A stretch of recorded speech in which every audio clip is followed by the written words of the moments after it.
Some of you folks would say that this town is gone to the dogs. San Miguel has a huge variety of these faithful friends, but not all of them, not everyone who owns one has a place to take them out to walk and do the other stuff that they do. So enters Lisa Nelligan, our presenter today, who has created a dog park, or is creating a dog park in colonial San Antonio for fluffy, frisky, friendly, furry kids. That's hard to say 3 times fast. To have fun. And the proceeds will help take care of street dogs. Many of you know Lisa as her role as a leader of Democrats Abroad, and she is just as apt for caring for cuddly canines. So please help me welcome to the podium today, Lisa. Good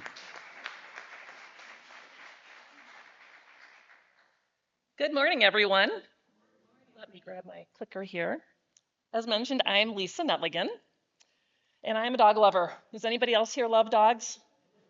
All right, if you don't love dogs, you probably want to just go. But anyway, about a year ago, as a new retiree, I was looking for a way to volunteer in the community. I decided trying to go to Control Canino, which is the city's canine kill shelter. I didn't know if I could do it. Actually go into the facility knowing that these dogs were likely never going to make it out of there. I almost turned around that first day, but I didn't. On that day, I sat in a cage with 3 dogs who couldn't have been sweeter and realized that I had found the perfect place for me. They needed food, exercise, and love. Almost every dog that I have encountered there has been wonderful, even despite some of the horrible things they have encountered. It's true, some don't make it out, but some do, and it's heartwarming to see them become part of someone's family. The group of volunteers at Control Canino are called Yo Amo Animalitos, and this organization really embraced me and changed my life. About a year ago, also, I met Monica Gainey at Control Canino. Monica is here with me, sitting up front with our little mascot for the day, Pita. She is a real street dog. Monica had big plans and ideas to improve the lives of dogs both in San Miguel and in Austin, Texas, where she lives. She is the founder of Dogs Without Borders Foundation, and this is where our story begins. So today we're going to talk a little bit about why we need a dog park, the concept and structure around a membership-based nonprofit dog park, that's a lot to say, and sustainability, funding, and future growth of future dog parks, perhaps. Whoop, that's backwards. So why do we need a dog park in San Miguel? Dogs need a place to gather and exercise and play, and a park is a great place to socialize your dog. Many towns and cities around the world have built dog parks for their furry residents. San Miguel has very few places in town where dogs can run off leash, and I believe this dog park will be a place for everybody in the community to enjoy. So how will this dog park work? We are planning to have a membership-based organization, and the park will be maintained by the members. So it's sort of a community effort, and we are asking members to donate each month to support the park, and a portion of that money will go towards helping dogs in need in the community. We are considering a charge of 500 Mexican pesos per month per dog to join the park. That seemed pretty reasonable. And guests can come in for 100 pesos per visit. At this time, we are not planning to hire maintenance workers, so we can maximize the amount of money that we can spend on the dog's needs. However, it would be great to be able to employ a local person or people who may be looking for work to oversee the park. Frequently, when I am at the park, getting things all ready to go, people will come by and stick their head in the door and say, can I help you with something? And a lot of people in that area are looking for a way to earn some money. So we may address this again in the future. It'd be great to be able to hire somebody locally that would be sort of a caretaker of the park. But we have to see how many members we get. So where is this park? I don't know if any of you are familiar with Pork Belly Restaurant, yummy. This is just down the block on Pipila between the San Antonio Church and Pork Belly. And there are all kinds of great restaurants and cafes on that street. And so frequently you see people walking their dog and get a cup of coffee or just enjoying that part of the neighborhood. And soon they'll be able to walk over to the park and let their dogs run free while they enjoy their morning coffee and a biscuit. So it's at PP Law 11A, and the lot is owned by a friend of mine. When she brought me over to take a look at it for the first time, I thought, oh my gosh, this is a great lot. Who owns this? And she said, I do. I'm like, wow, that's great.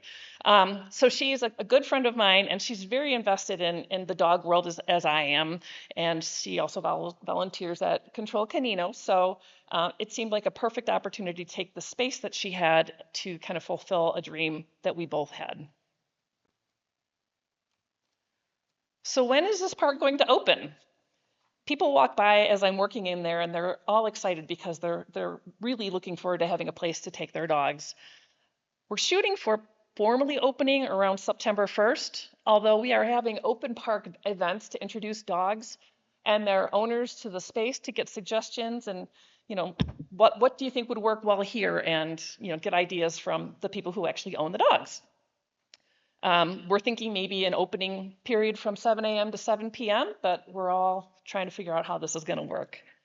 We did have an open park event last Friday, and 12 dogs and their humans came to play. And we have another event coming up this Friday at 5 o'clock if you'd like to come. You don't have to bring a dog.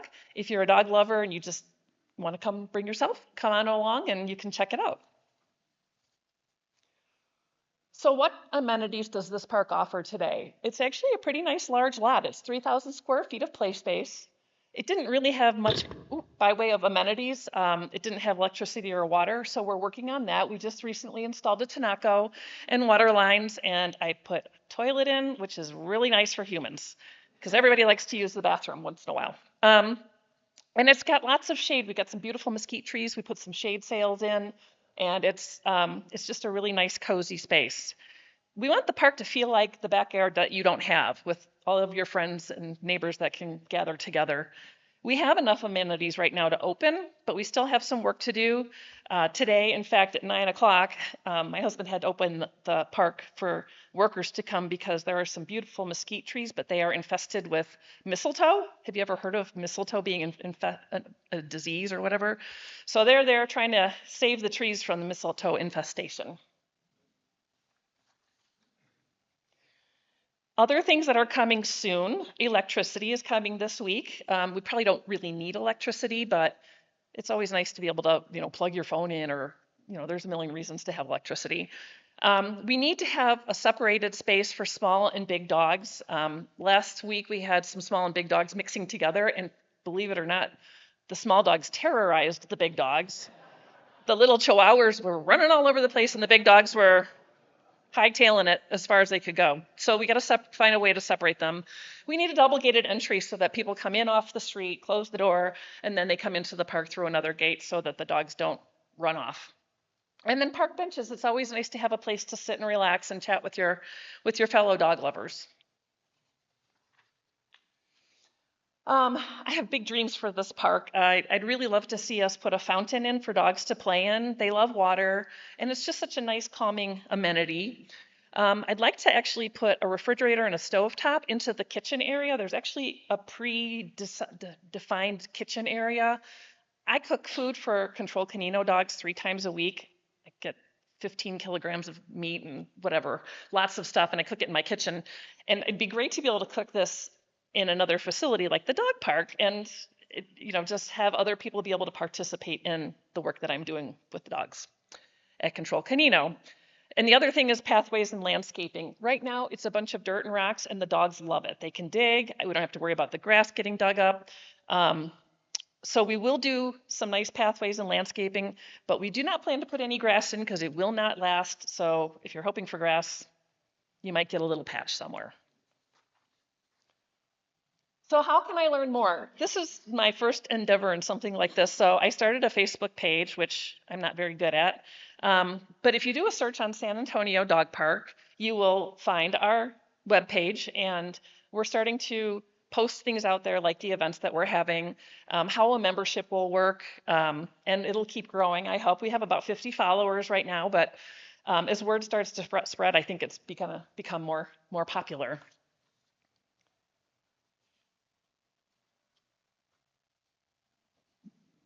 Okay, so how are we structuring this membership-based nonprofit dog park? Go. There we go. Oh, I'm pointing at I knew it was supposed to be that way. Somebody told me. So how is the park a nonprofit park? So this park is falling under the umbrella of Dogs Without Borders Foundation, which is a 501c3 certified organization operating both here in Mexico and the United States. And Monica Gainey, who's here, founded Dogs Without Borders Foundation, and she is here with PETA.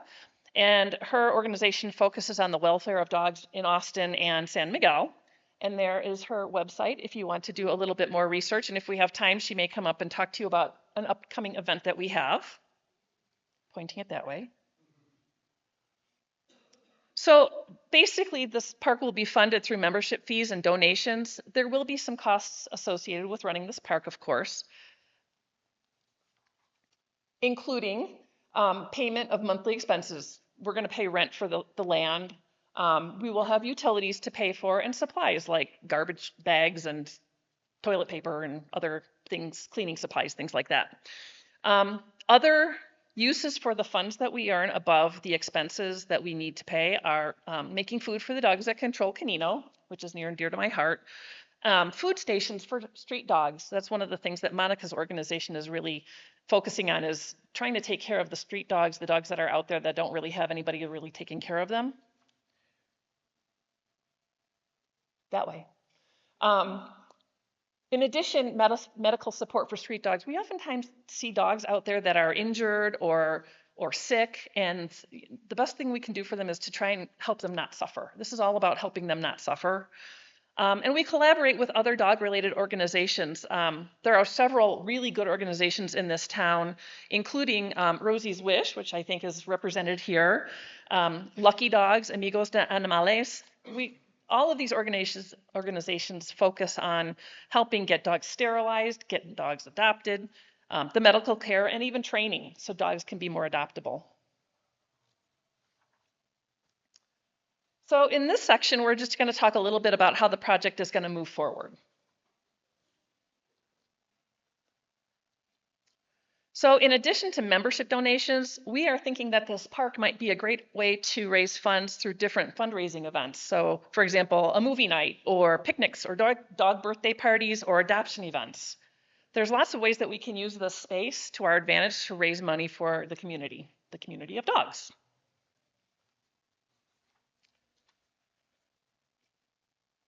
In addition, fundraising efforts will include collaboration with local businesses and organizations to secure ongoing support. There are so many businesses in the neighborhood that might really want to partner with us, like having a picnic with Pork Belly. Pork Belly sponsors a picnic, a training event with the folks at Petco, or a discussion hosted by Pet Vet. There are lots of ways that we can include local businesses, and they get some visibility and we get some visibility, and everybody gets a little education. So my dream is to build this park and see how it goes, but it'd be really great to be able to do this around San Miguel, because lots of communities have people with dogs that need a place to run and play. So we're hoping that we can capitalize on this experience and move to other communities. The thing that we can sort of look for is there are lots in town where it looks like it's a perfect location for somebody to build something, but it happens to be a property in distress. It's like an open lot and 6 people own it and 3 people want to sell it and 2 people don't want to sell it and 1 person's dead. So it's just stuck, right? So it's stuck, and that's the kind of a great opportunity for us to give those owners like maybe some income, and we modify the land a little bit to make it amenable for the dogs. So everybody would win. So I'm just going to show you a couple pictures just so you can kind of get an idea of what we're looking at here. Check the time. So this space is about 3,200 square feet or 300 square meters. The property was initially intended to be a restaurant. So my friend had originally started it to be a restaurant. So there's some structures already in place there that we didn't build. They were already there, which is actually kind of nice. Upon entering the property, there's a shell of a kitchen over here on the left. And then there's a concrete countertop, as if there was supposed to be a bar there, some sort of a countertop bar. And on the right are 3 small rooms that were intended to be bathrooms because they're already pre-plumbed with all of the things that a bathroom would need, and a sink area. So we have added doors to the small rooms, so that's always nice to have a little privacy. 1 toilet and a faucet in the sink area, and a roof over the kitchen space.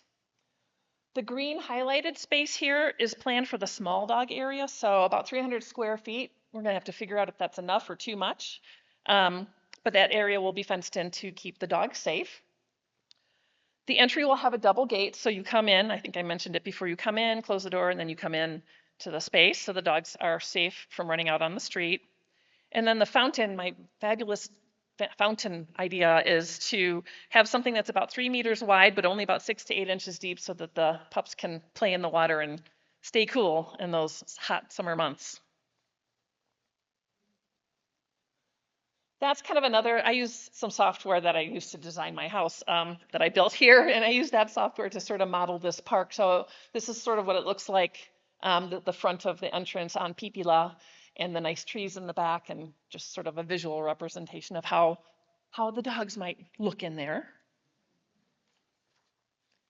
This is the exterior of the property. If you've ever been in that neighborhood, it might look familiar. It's a great location. It actually is on the corner of Pipila and Lopez Mateos. And there's only one adjacent property to the right. Otherwise, it's all surrounded by streets, so it feels very open. This is what it looked like when we first got to the property, kind of a little bit rough. We put some shade sails up because when we were in there in May, it was pretty darn hot. So, but come the rain, also comes the weeds. These are the bathrooms that were already there, so at least we had something to start with. We didn't have to do any major construction. Whoop. I think I went that way. And this is what it looks like. We had all of the weeds removed, and the ground level. There was a lot of piles of dirt and rocks, and we sort of just got it all cleaned up, and this is where we are pretty much today. Last Friday, I said we had an open park, and people brought their dogs, and we had some chairs, and people just really enjoyed hanging out and having a place to, you know, like your backyard, a place to hang out and just enjoy your friends and your dogs. And here are some of the pups that came to visit. So this is back to Dogs Without Borders Foundation. And like I said, our park is kind of a subset of the larger organization, Dogs Without Borders. And this is their website if you wanted to go learn more. If you click on the Central Mexico Project link up there, it will take you to a page that gives you more information about Monica's projects and also the dog park. So that's really all I had prepared. I just wanted to talk a little bit about what we're doing and how I think it's going to benefit the community. And we hope that this is going to be a part of everybody's life. If you have a dog, come over to the dog park. Maybe the beginning of more parks to come in the future. And I wanted to mention quickly, and maybe I'll have Monica come up here and talk. I don't know how much time we have left, not a ton, but Monica does have an event coming up at Los Senderos. It is a doggy dash, and this again is a fundraising event. You bring your dog out there, and you can run out in the beautiful trails of Los Senderos. If you've never been out there, it's amazing. It's huge, and it seems like it's really far away, and it's not. It's very close. It feels like you're out in the countryside. Anyway, there will be more information about that outside, and I think we're probably good. So I guess this is a good time for questions. Yes. Go ahead. Oh, I hope I can answer them. Hi, will you eventually be involved in any type of sterilization programs for the dogs? Yeah, I mean, sterilization is one of the biggest things that we need to do as a community. A big thing Monica is focusing on is there are organizations doing sterilization events like Rosie's Wish and Amigos de Animales. Sterilizing street dogs is a little bit more difficult, but that is something that we feel is very important. So we've been sort of strategizing, trying to figure out, how do you catch street dogs? How do you find a place for them to recuperate when they're after a surgery? And we did do some street dogs weeks ago. And it's just complicated because they're not used to being confined and, trying to catch them. And the females have to be kept for like 5 days after their surgery, and the males need to be kept for 3 days. So we're trying to figure out if there's a way that we can find a space that allows us to address those sterilization needs with the street dogs, where we can have a place for them to recover. That's a good question, though. Thank you. Yep. Are you going to have like daycare for dogs? No, at this point, it's not really a daycare. There are actually daycares around for dogs. I know a couple of them, but the plan is for you to come with your dog and play with your dog and supervise your dog. Emphasis on supervise your dog. We will have lots of, I hate to say rules and regulations, but rules and regulations that people have to adhere to so that everybody can get along. But it's not a drop off. It's a come with your dog and stay and enjoy the day. Okay, and there's many others NGOs that are involved with dogs, more in the city. Yep. So how are you working with them? I know you have a specific thing, but what happens if someone just bring a dog to you and just leave it and run away? So We're are hoping you that doesn't thinking to happen. work involved with Yeah. other NGOs? Yes. So it's interesting. The dog community in San Miguel is actually pretty small. I mean, I can list a lot of the people that we all kind of collaborate with. Sometimes we need to go to Lucky Dogs because we have a dog that came to us and we don't have a space for it. Or we work with Amigos Animales and getting together a sterilization event with out in the campo or whatever. We're all kind of talking to each other. In fact, the other day there was a meeting with someone from Rosie's Wish, somebody from Lucky Dogs, from Amigos. We basically all are talking to each other and kind of collaborating. Things like, we have a dog and it needs some help. Who's best to address this? So we're sort of working as a team, even though we all sort of focus on our separate things. Yep. Hola, thank you very much. How big is going to be this place, and how many dogs do you think would have arrived there? Because it seems not too big. It's not huge. It's not like a 12-acre park like you might see in one of the big cities in the States, but it's a whole lot bigger than the nothing that we have today. So we had 12 dogs, and it was very spacious. There was plenty of room for everybody. I think easily we could accommodate 20 dogs at a time. But if you think about it, if you're open from 7 a.m. to 7 p.m., people are going to come and go, or you might coordinate with your friends. I did some analysis. I did some Google searching, and everything that I've read on the internet is always true, right? So, so I found out that there's like actually a calculation that says this is how much space you need to have, play space for, dogs in a park.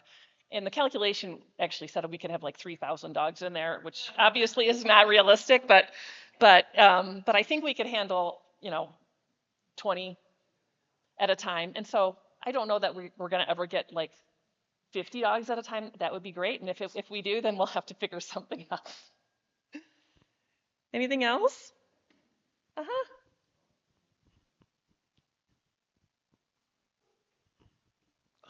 Lisa, Hi. this just popped into my head during your presentation about street dogs. Yep. Is there such a thing as a birth control pill for dogs? I wish. Don't we all wish? Like a month-long, feed a treat to a street dog and they can't get pregnant for a month. Do you know what? If you could invent that, you would be the richest man on the planet. I will get on it. All right, I was just curious. I've thought of that too. It's like there's got to be a way. There has got to be a way to do this better. And there, as far as I know, there isn't. The only way is surgically, as far as I'm aware, unless there's some cutting edge technology coming out. So but yeah, we have lots of resources available to us. We have not specifically to Dogs Without Borders Foundation, but Rosie's Wish and Amigos Animales, they have setups where they actually have buses and equipment and vets that will do the sterilizations. But I wish there was a way to, if we can come up with a way to give them a pill or feed them a hot dog and they're done, that would be great, but not today. Anybody else? Oh, yeah, sure. You said that you were going to charge 100 pesos for a visit, because I don't live near you, but I'd love to bring my dog. Um, how are you going to manage that without having anybody there? So I'm hoping that as dog people that we have a little bit of an honor system. Uh-huh. I think what's probably going to happen is people who are members will get a key or access. Actually, the ideal situation is a facial recognition lock, so people have a way to get into the park. But I don't want to have to babysit people. People are grown-ups and they should be able to manage themselves. If you come, we're going to have a QR code at the park, and if you come and you're a guest, just click on the QR code and donate your 100 pesos. If it ends up being a problem, I hope it won't, but you know, this is a way for us to help the street dog. So if you can't afford to pay the 100 pesos, then that's okay. But if you can afford to pay more than 100 pesos, that's okay too. So I don't really want to have cash being exchanged that much. I'd rather it just all be electronic and use PayPal and you know, other ways that you do payments electronically. And since it is a nonprofit, if you do choose to make a larger donation, which we would be very happy to accept, it is tax deductible. So Dogs Without Borders Foundation does have a tax ID that they can provide, and you will get a deduction next year. Yes, ma'am. Okay. Yeah, here's Monica. We actually do have a specific place that you can go. It's givebutter.com. No, it's actually give better before, isn't it? But spell it? Okay. Okay, I'll spell it.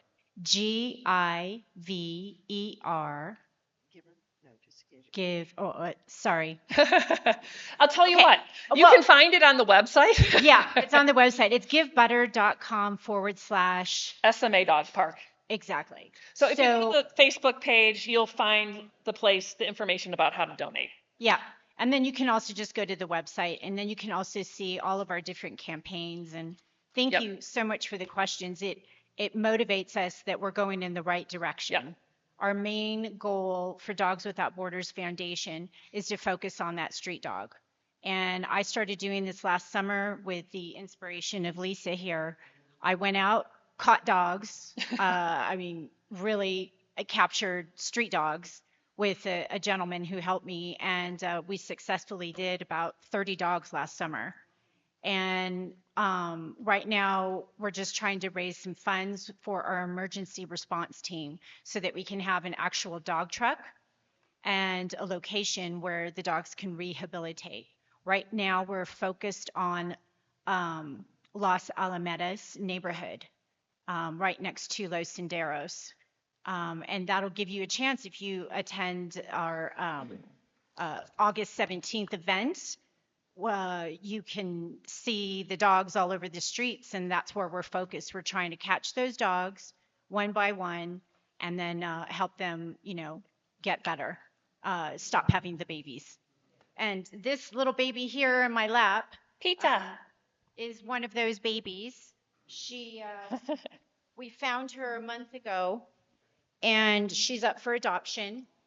She was on Avenue Central, which is the street right next to Los Senderos. It's like the street that you take off of Liberamonte. And she was limping. It was during the rains. And one of my volunteers on this street found her limping. So she called me and said, should I grab her? And I said, absolutely. She's about 4 or 5 months old, but she had a broken paw. So this paw was smashed. We don't know what happened.